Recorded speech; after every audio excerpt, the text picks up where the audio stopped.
Welcome to Torah Smash, the podcast for nerdy Jews, where our lives of Jewish learning collide with our love of nerd culture. I am RDY, and joining me today are Barak Malkin, Ethan Lane Miller. In each episode, we discuss what we lovingly call a Torah Smash, which we have defined as a beautiful collision of one thing from the world of Judaism with another from nerd culture. Today, we are going to be talking Dungeons and Dragons. And this is especially cool for a couple of reasons. Number one, if you look on the Torah Smash website, which is torahsmash.com, my tagline, the descriptor that makes me nerdy, is that I run a D&D campaign for other rabbis. So this is something that I love to do. It's something that really involves my creativity and gets my creative juices flowing. And it's a love that I've had since about 1984, and great way to spend some nerdy quality time with friends. And I sent each of you an article. I hope you read it. This is an article from a website called Hey Alma, and I'm not going to say the author's name. Normally, it is considered. Just to clarify, listeners, he did not send all of you articles. he just sent it to me and Ethan. So I don't want you to freak out. Well, maybe it went to my spam. It did not. But if you'd like to become part of our mailing list, go to Torah Smash. Homework? Go to torahsmash.com to join our mailing list.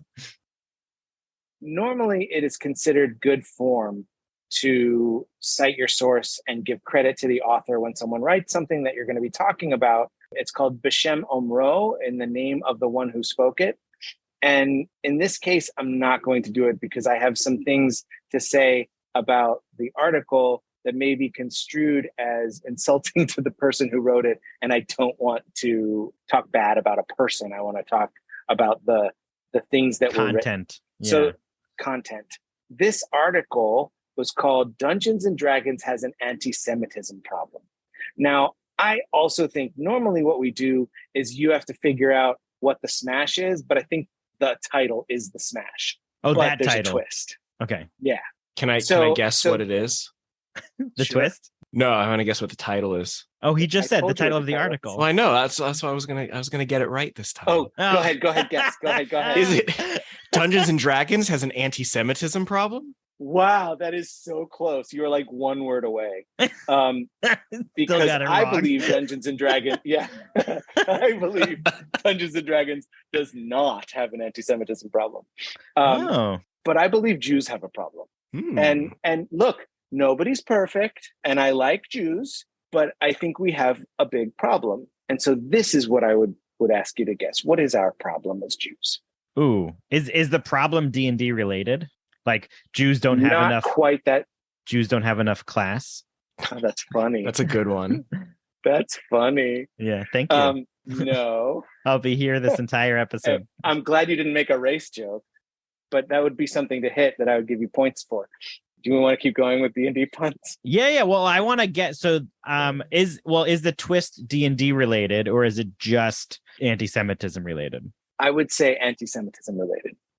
Oh. That the D&D is going to guide this anti-Semitism discussion, but there's another twist to Jews having an anti-Semitism problem. Yes. Is it like the self-hating Jew situation? No, that's a good guess. That's not it.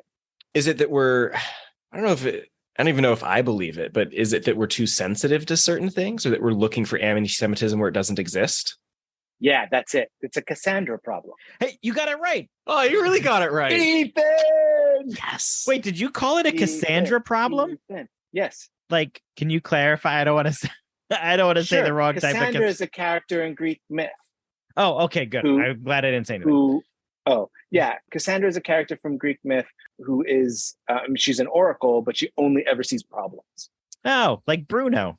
Like Bruno. We don't talk about Bruno. We don't talk about Cassandra.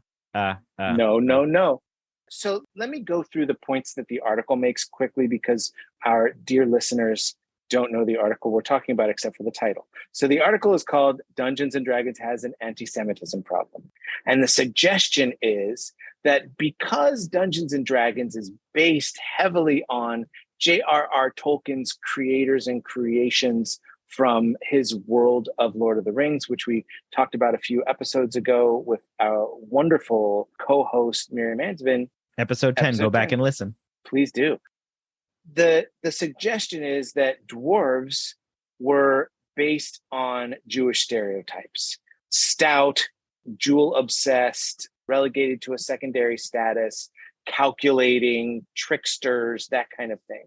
And because Gary Gygax, who created Dungeons and Dragons in the late 60s, was probably influenced heavily by J.R.R. Tolkien's world, the author suggests that Dungeons and Dragons is problematically anti-Semitic because Tolkien was anti-Semitic.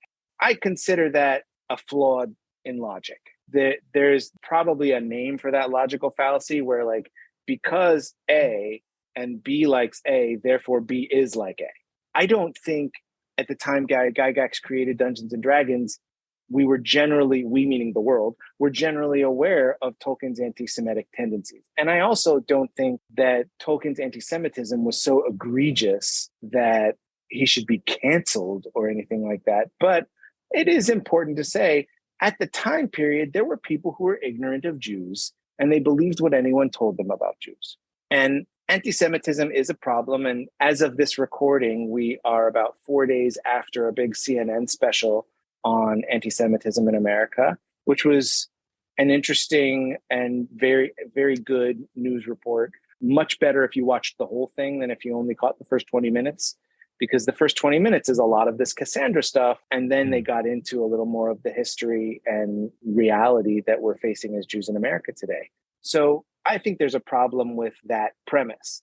Then he talks about the phylacteries that a lich uses. So a lich is an undead creature created when a very powerful wizard returns from the dead, which in D&D parlance is undead.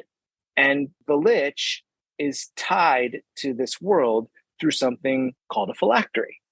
And the author only knows one other thing that's called phylactery, and that's tefillin. And for our non-Jewish listeners, tefillin are the boxes that we wear on our head and arm if we choose to do so for a prayer service, because of the Torah verse that says you shall bind them as a sign upon your hand and keep them as symbols before your eyes. So this author doesn't know any other use of the word phylacteries, so he assumes that they're using this word in a blasé way when it should be a sacred word. Finally, he takes issue with the Golem. The Golem is a character from Jewish lore originating in Poland that was a creature made out of clay that a rabbi would write the word emet, which is the Hebrew word for truth, aleph mem tav, on the creature's forehead, and it would come to life and save the Jews. It was, one of the original superheroes. It feels to me like a little, do you know Rick and Morty? Feels like now with that description, feels like a Meeseek. Oh. I don't know Rick and Morty. Oh, that's okay. Ethan appreciated it. Yeah. Okay, good. And hopefully our listeners did. All right, go ahead. So the Golem, creature made out of clay that comes to life, and D&D took this creature and said, this is a great idea. Let's make a Golem in our monster manual. And let's not just make it made out of clay. Let's offer different kinds of golems. There's a stone golem now, a flesh golem, whatever material you can have in D&D 5e, the 5th edition, which is the current one people are playing. Just about any material in the world, you can have a golem made from it. So my argument... I'm trying to think, what is the worst material golem you think they're? Like a feather golem? Styrofoam, because they totally... Styrofoam golem. Who totally cannot hide. Yeah. Oh, that's good. Bubble wrap golem. Bubble wrap golem. So this author is saying that using the golem in such a blasé way is also problematic as far as like appropriation. As far as Judaism. Yeah, appropriation, but all the best stories are appropriated. There are only 6 plots after all. So what I think is that Dungeons and Dragons is actually a very, very good tool for Judaism and for teaching Judaism and for teaching creativity. There's actually something called homebrewing in Dungeons and Dragons, which is where you take the general rules of the game, but you don't follow the adventures published by Wizards of the Coast. you use the adventures that you create at home. And homebrewing is just like midrash. You use the same creatures and characters, but put them in new stories of your own inventions. I don't think I ever realized that there was like put out stories. I always thought that the dungeon masters created their own, like maybe there was guides on what you could do, but every iteration, right? I'm pretty like even like Stranger Things, right? Most recent, I'm pretty like those guys create their own tours and do them, right? I don't think I've seen iterations where they're like reading from a book. Right? Maybe I like Pixar's Onward, maybe their version of D&D. I think they had like they were following a story piece when they explained it, but I don't remember either specific scene from either movie. While I've seen both shows, I don't remember the specifics, but I will say like, the Demigorgon is a monster from D&D. And I think all of the Stranger Things monsters are monsters from D&D. They pull them into the lore. Absolutely. And the BBEG, as we call it in D&D parlance, the big bad evil guy in the most recent season, he was a lich. That's fun. Powerful magic user. Yeah. Returns from the dead. Yeah. That's cool. I was excited for this episode because I never had the chance. I've not played Dungeons and Dragons. I've been a big fan. I've always wanted to. I know. I think it was, when I was growing up, I don't think we had enough money to play Dungeons and Dragons. So I only got to play Dungeons or Dragons. I love that. But I do want to play one. I've never played a campaign. I've always wanted to. I've played a little bit. Most of it was homebrewed. It's all, other than like the little tutorial, it's all been something that our dungeon master has prepared themselves. Yeah, it's very cool. Well, I'll tell you what.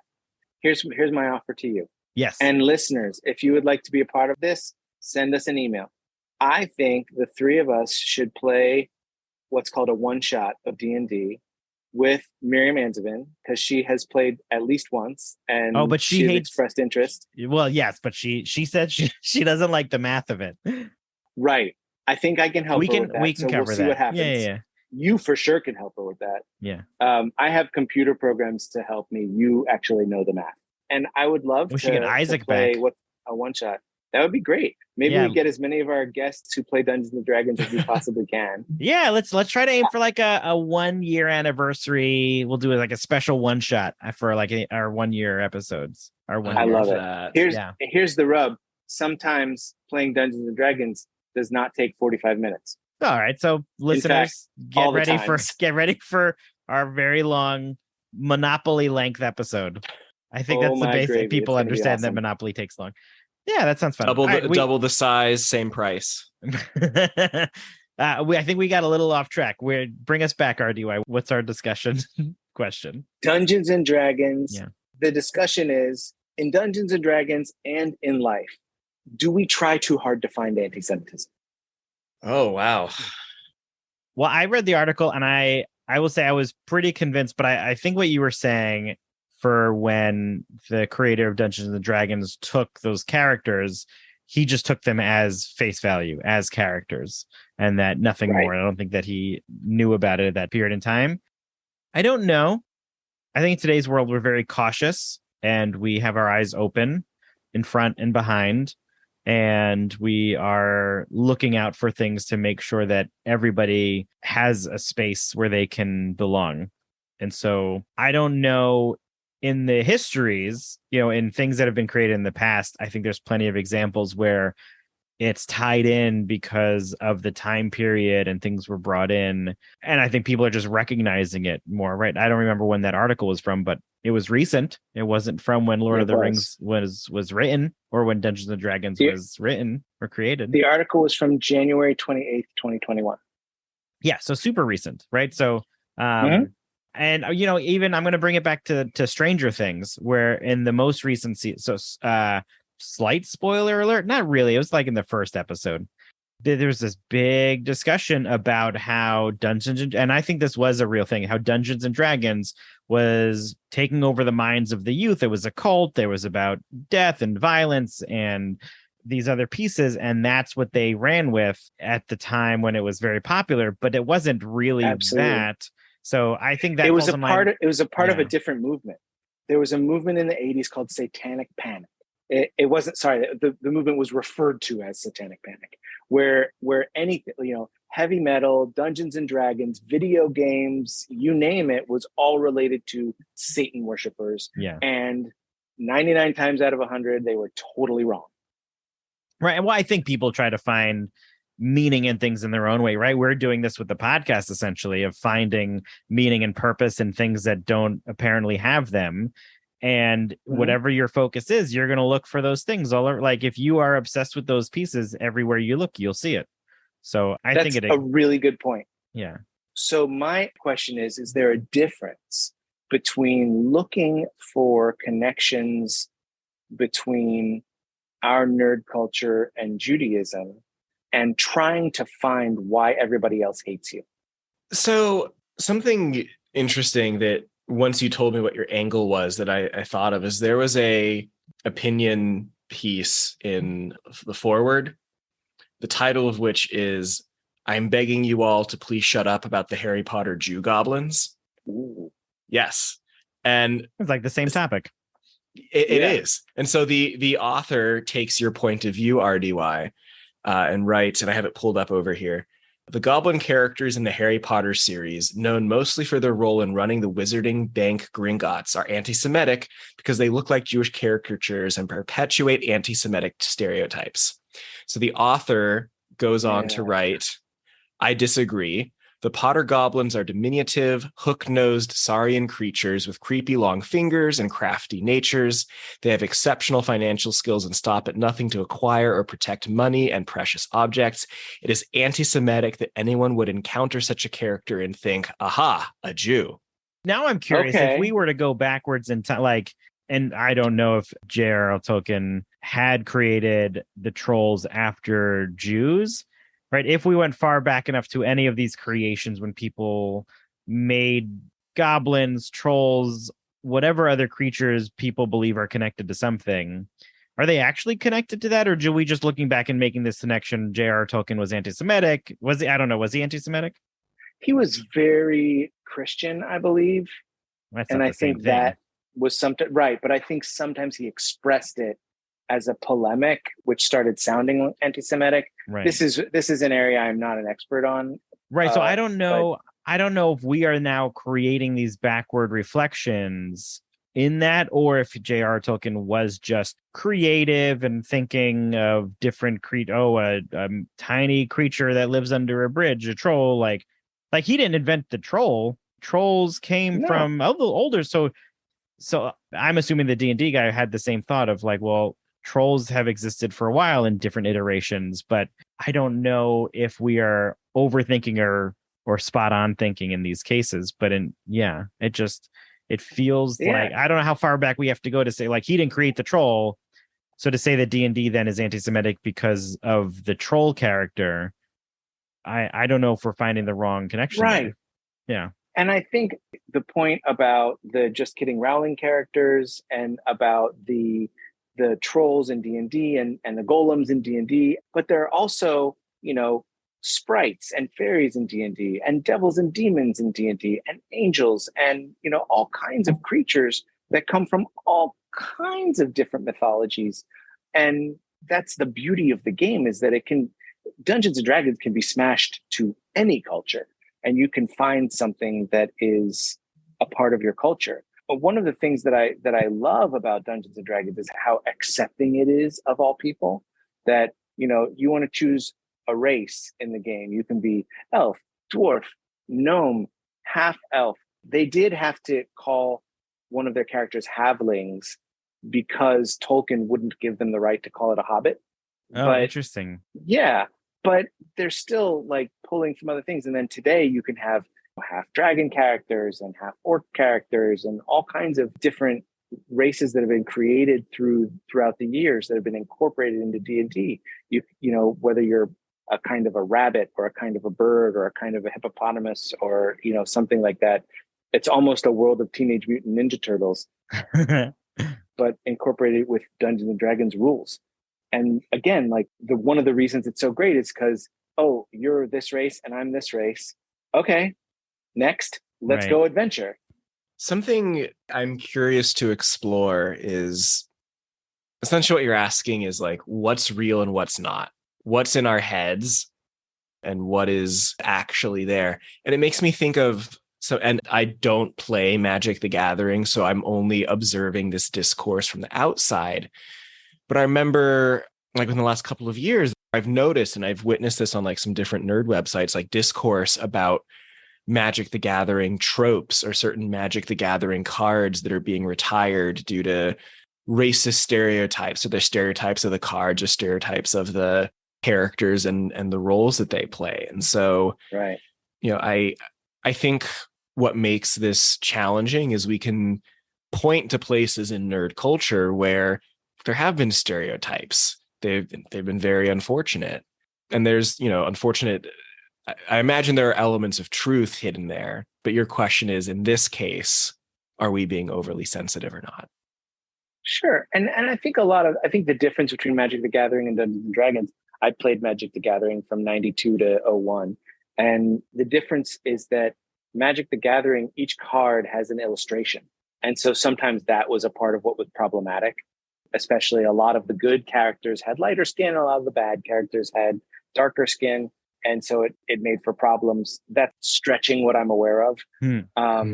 But I did hear that there were cards retired due to tropes. But I think that's also a beautiful thing, because what Magic the Gathering is demonstrating is teshuvah, which is an incredibly important aspect of being Jewish, that there is an acknowledgement that no one is perfect, and the ability that we have to do teshuvah, which means repentance. Sorry to not translate that right away. To be able to do repentance and come back to a better version of yourself, that is more Jewish than being punished and canceled, because God doesn't want us to be perfect. God wants us to work on ourselves and to put that effort in so that we can continuously be better. And if we're perfect, we can't get better. I know that part of the teshuvah process is not just undoing what you did, but finding a way to correct it, right? Or to make amends. And so do you know if I know that you said you stopped in 01. I'm assuming because of the great Magic the Gathering debacle of 01. I don't know why you stopped, but I stopped because I sold every card I had to live in Israel for a year for my first year of rabbinical school.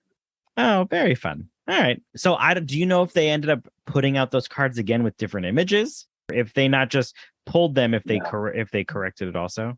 I don't know. I'm sorry. So they might still be in the teshuvah process. Maybe. But the fact that pulling the cards is teshuvah as well. Yeah. That to say like, okay, let's not use these cards anymore. Yeah. We have lots of other cards that are wonderful. Okay.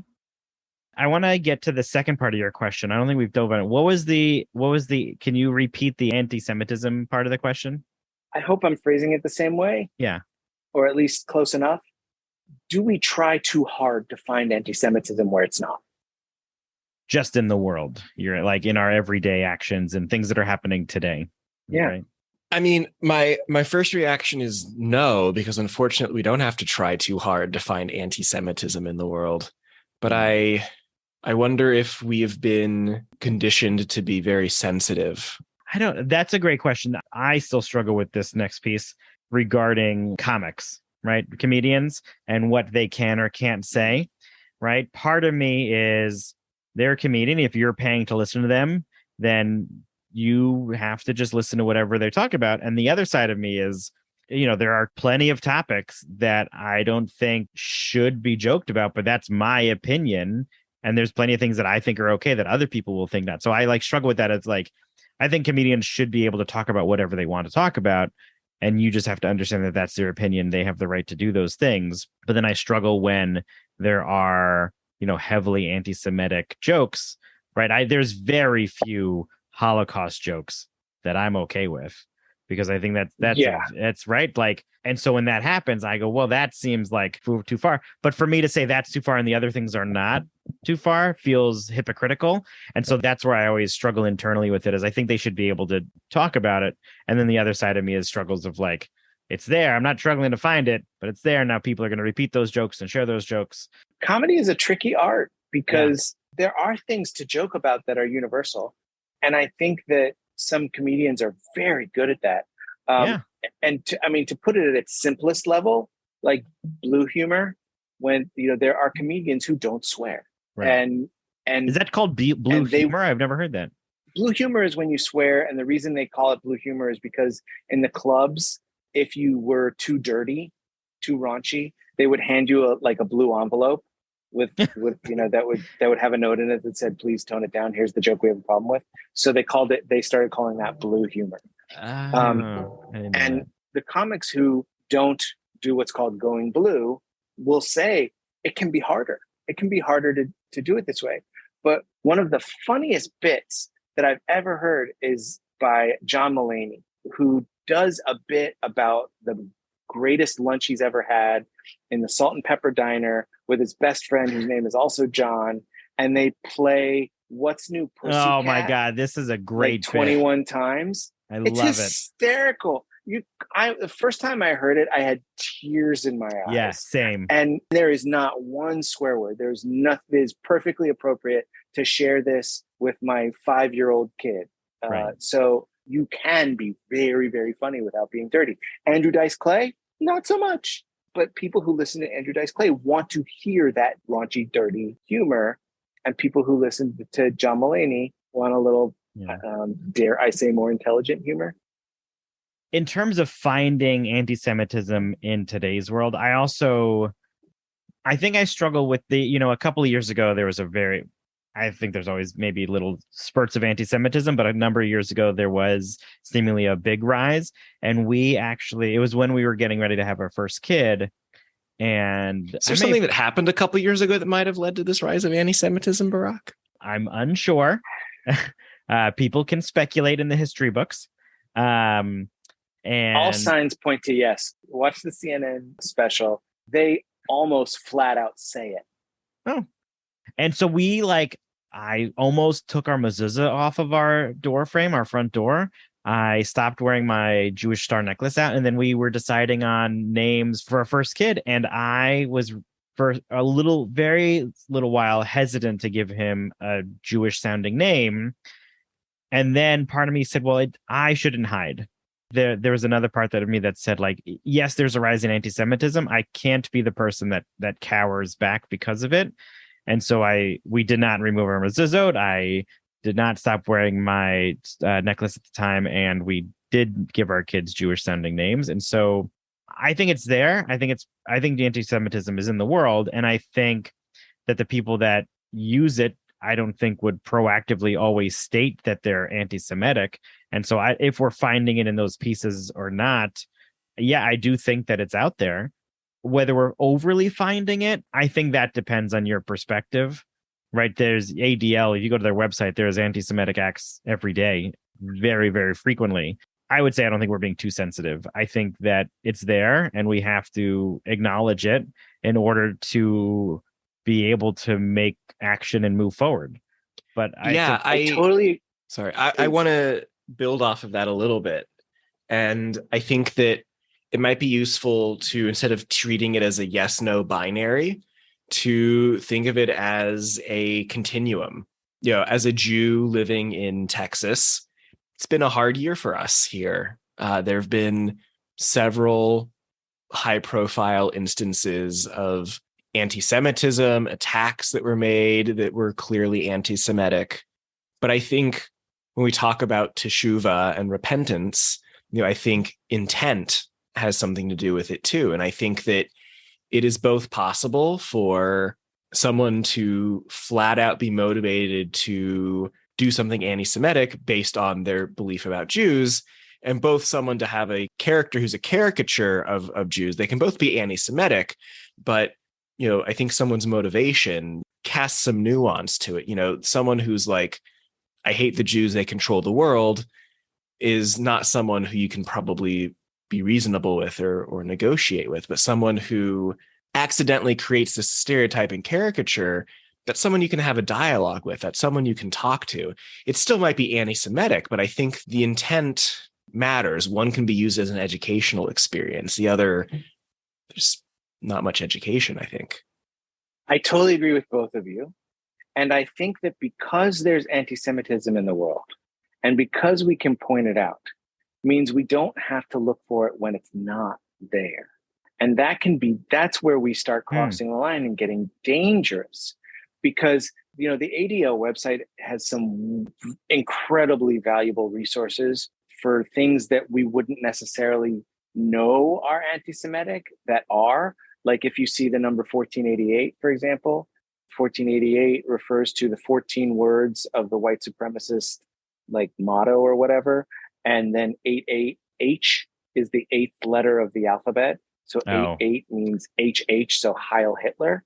So when you see something like that, seeing a number on tattooed on someone's arm might just be like, oh, that's weird. That must be their birthday or whatever. But it's deeper than that. And so there could be. What if you were born January 4th of 1988? That would be unfortunate. Let's hope people would stop you from tattooing it on your arm if that's the case. That's true. And there are symbols that, like the Iron Cross and the swastika we're very familiar with, but there are some symbols that we're not as familiar with that still are white supremacist symbols that we need to be careful of. But Dungeons and Dragons is not one of them.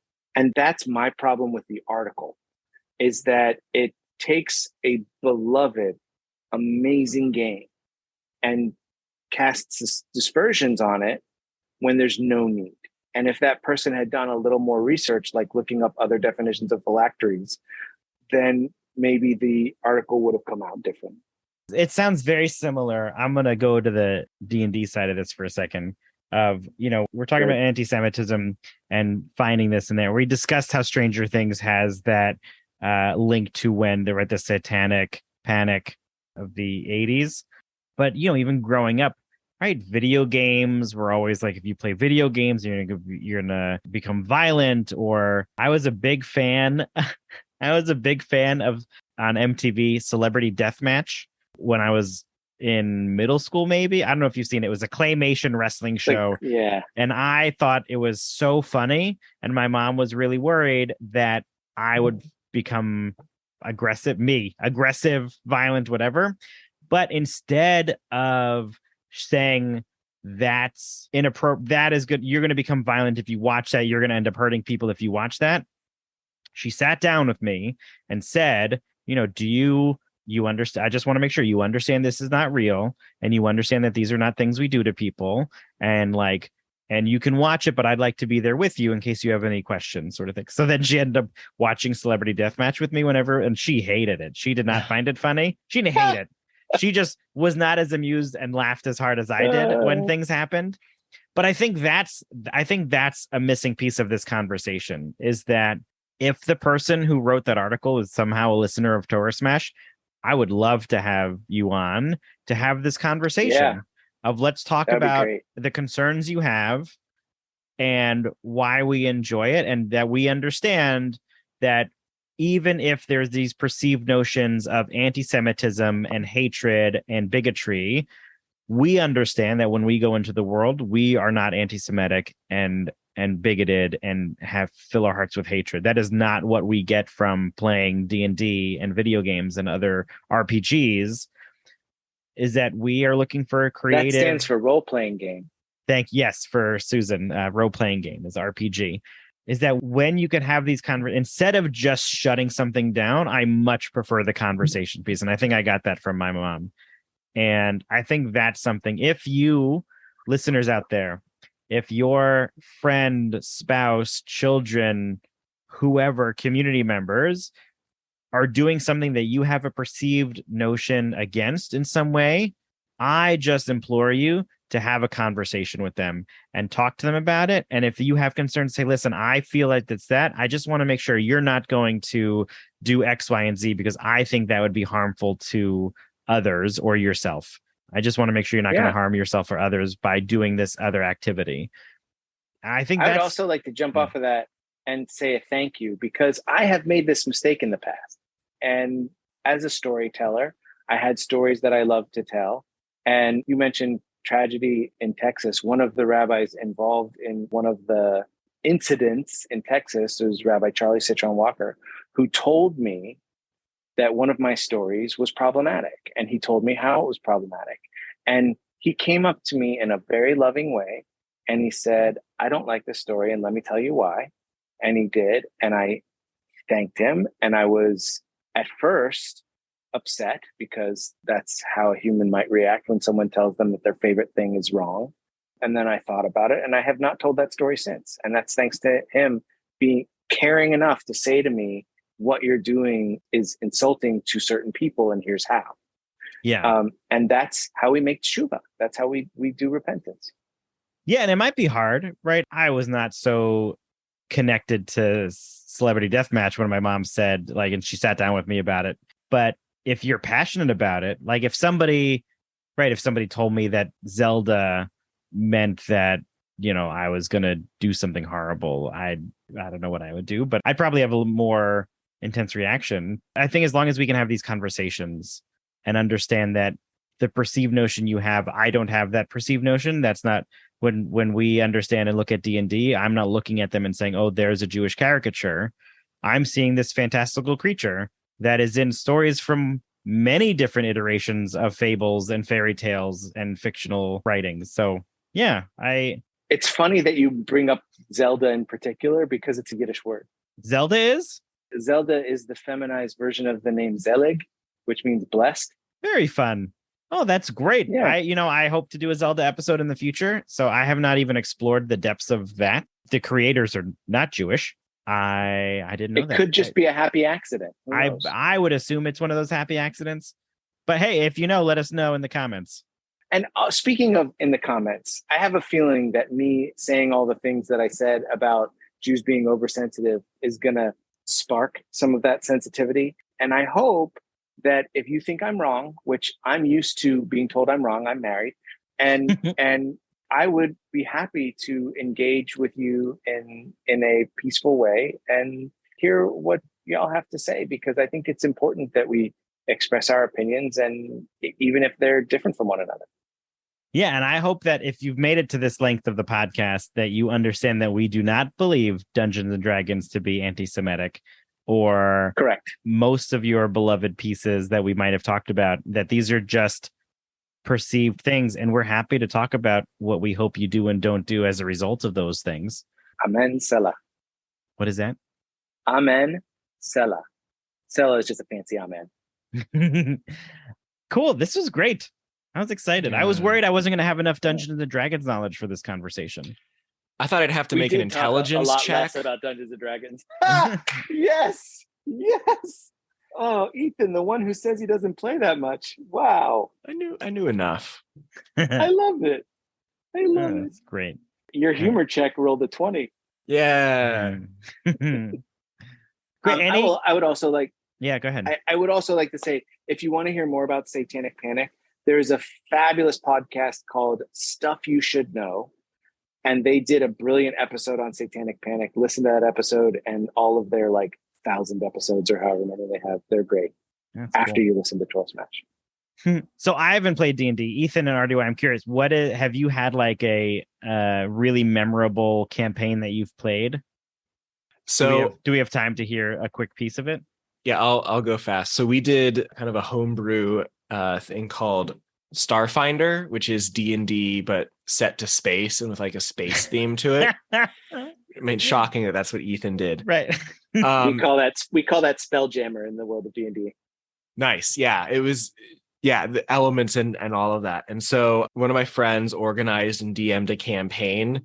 And because I hadn't done very much, Dungeons and Dragons, I didn't even know what type of player I was. I discovered I was the type of player who really forced the dungeon master to think on his feet. He'd be like, all right, our story starts. We're sitting in the space cantina. Be like, oh, what's on TV? He'd be like, oh, well, it's which sport is it? And so because I kept asking these questions, we invented a sport called Bitkern. I was like, oh, what's the score? And he goes, it's 3-2. And I said, oh my God, how is it so high scoring? What time period is it? It was great, just delightful. He ended up having to called it an entire sport. That's hysterical. Just through questions. He called it, he had to Ethan proof some of his campaign things where he'd be like, Ethan's gonna ask me something stupid about this, so I'm gonna have something written out in advance. That's very funny. I remembered that a lot. It was a lot of fun. That's fun. And you, RDY? again, since I've been playing D&D for almost 40 years, I will say that I'll take from my most recent one where I was DMing a homebrewed campaign that I had based on a novel I read. And this was all for beginners. So this is the current Rabbi campaign. And this campaign developed from some rabbis saying, can someone teach me? And so I made something that I figured would be quick. We go into a world, into another dimension, and you have to find your way out, and then we'll get out, and then we'll talk about if we want to keep playing D&D. So that was all I had created, was the way in and the way out. And for flavor, and because I had based it on this novel, I made the main commerce in the world human trafficking, because that was the book. So these rabbis who all hear that there are slaves in this world, instead of wanting to find their way out, they decide they want to stop slavery. It's very funny. Ethan's in music. This is like that's a very different campaign than what you had planned. Oh my God. Yeah. Cut to RDY making furious rewrites during in between first and second session. Wow. That's very cool. It was great. And it actually ended up being a wonderful campaign, because they did try, and they were semi-successful in freeing a lot of slaves. They got to a point where they couldn't get any further. They found the way out of the world, and now they're doing other things. But the campaign has been going for about a year and a half now, and it's been wonderful. And I hope we keep going for a long time to come. Have they revisited the slave labor universe? Not yet, but I do hope they will someday. That's very fun. I have a feeling they all listen to this podcast. So I wonder if they're like Narnia stumble into it by accident. They get it's something they came out of and they don't know where it is, and they'll accidentally stumble onto it again through a different entrance or something. I will neither confirm nor deny that I am plotting as we go. Great. Love that. Cool. Did you have anything else you wanted to say to wrap up? That you should play D&D. It is not just you, Barack, and you, Ethan, but y'all listeners. And if you're interested in trying to get a game together, there are so many resources and sites and ways to play online. It's really becoming easier and easier to play with technology. So send us an email. We can help you out. I cannot promise to start any campaigns with our listeners, because I'm a rabbi and I have a lot of other things to do. But one campaign is about all I can handle. But I can connect you with friends who play, and I still do want to do a one shot with the two of you and some others. But other than that, awesome, great. Well, that'll do it for this episode of Torah Smash. Our fiscal sponsor is Jewish Creativity International. Our theme music was created by Sean Fogel. You can check out Sean's bands and studio work at www.thesleepywest.com. This episode is supported in part by MagneticShul. MagneticShul is a tech-free, self-contained toy perfect for prepared parents, Jewish educators, and youth professionals. The colorful sets invite children to play and create their own stories. Each comes with a synagogue background and over 50 magnets of the people and props we encounter while at shul. Through MagneticShul, children are encouraged to play, developing familiarity with the sacred space. Ultimately, MagneticShul is where kids play to pray. To learn more about MagneticShul, visit www.magneticshul.com or contact its creator directly at justin@magneticshul.com. We want to hear from you and continue today's nerdy discussion. Go to torahsmash.com to find where to connect with us online, email us directly, support us with a donation, find previous episodes, and more. And what do you call a rabbi who always seizes the opportunity to run a Dungeons & Dragons campaign? RDY? A Carpe Diem.